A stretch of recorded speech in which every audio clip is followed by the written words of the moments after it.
और उसकी सास के बीच पूरा समय सास के किसी ना किसी काम को लेकर मतभेद चलते ही रहते हैं। बहू, ओ बहू, जरा चाय बना दे। मुग्धा चाय लेकर आती है। ये लीजिए, और कुछ चाहिए? अरे नहीं, बस चाय पीने का मन था। जाओ, तुम दूसरा काम करो। चाय पीने के थोड़ी देर बाद सास दोबारा मुग्धा को आवाज लगाती है। अरे बहू रे, आओ बहू, जरा हलवा तो बना दे, मीठा खाने को मन हो रहा है। इसी तरह मुग्धा की सास पूरा समय कोई ना कोई काम बताकर उसे रसोई से बाहर तक निकलने नहीं देती। कभी चाय, कभी हलवा, कभी पानी तो कभी दूध, हर समय खाने को चाहिए और उसके लिए अपने हाथ पैर बिल्कुल नहीं हिलाने। परेशान किया हुआ है इन्होंने।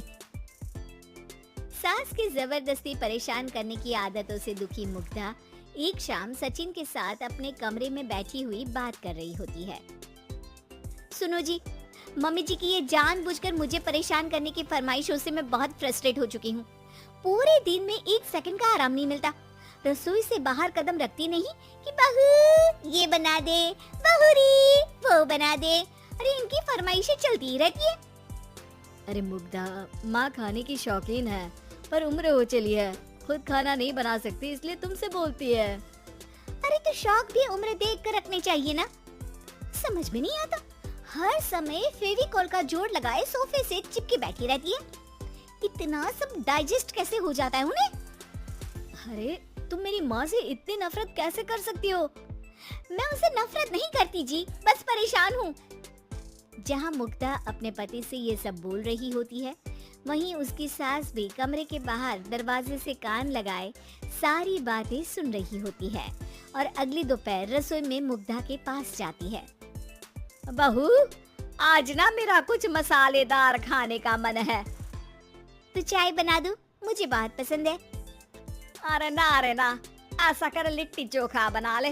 और हाँ, जितना मसाला बातों में मिलाकर पति को सुनाती हो ना, सब्जी में भी वैसे ही डाला करो, खाना स्वादिष्ट बनेगा।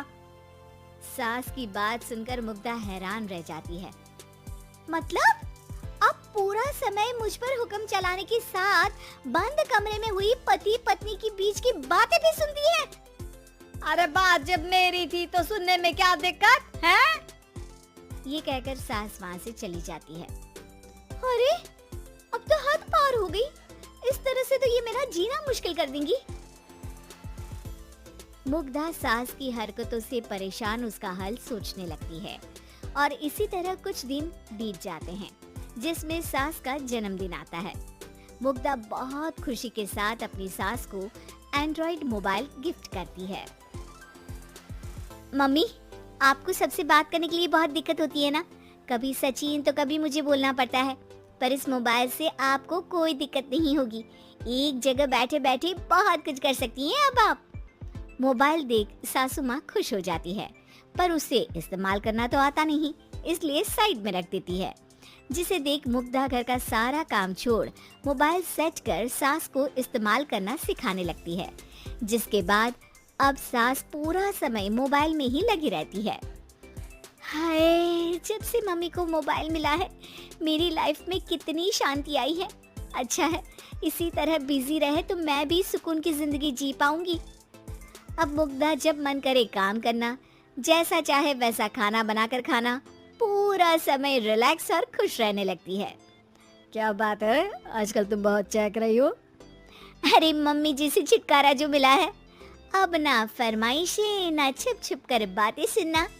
अच्छा, तो मोबाइल गिफ्ट करने की ये स्कीम थी।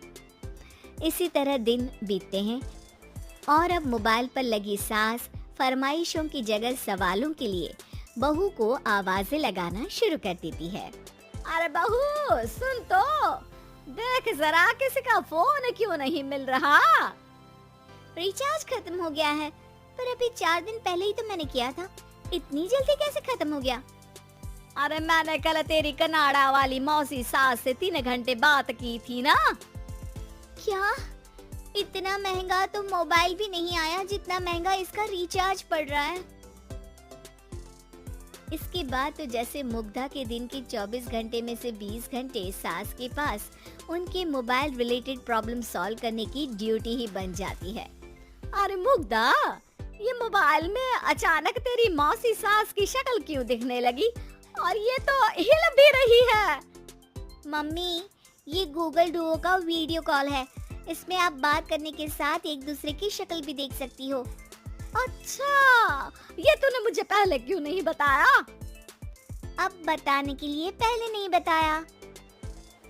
इसी बीच सचिन भी वहां जाता है और सास अपनी वीडियो कॉल में बिजी हो जाती है। क्यों, सास बहू में क्या गपशप चल रही है? इसे गपशप नहीं, दिमाग का दही होना बोलते हैं। पर तुम तो मम्मी को मोबाइल देकर बहुत खुश थी, फिर क्या हुआ? हाँ, उसका सुकून भी कुछ ही दिन मिला। अब घर के टंटे खत्म हुए तो मोबाइल की टिंग टिंग शुरू हो गई। देखो भाई, कुछ पाने के लिए कुछ खोना तो पड़ता है। आखिर तुमने मोबाइल अपने फायदे के लिए ही तो दिया है, तो फिर सवालों के जवाब भी देने पड़ेंगे, क्योंकि जब तक उनके हाथ में ये फुथरू रहेगा, तुम्हारी लाइफ में प्राइवेसी और सुकून रहेंगे। कहने का मतलब है अगर इससे प्यार बढ़े तो दाग अच्छे हैं। अरे मुझे पहले दिन से ही पता है मोबाइल किस मकसद से दिया गया है। भूलो मत, इससे पहले मैं बातें ही सुनती थी। सास की ये बात सुनकर मुग्धा शॉक में और सचिन हंसता रह जाता है।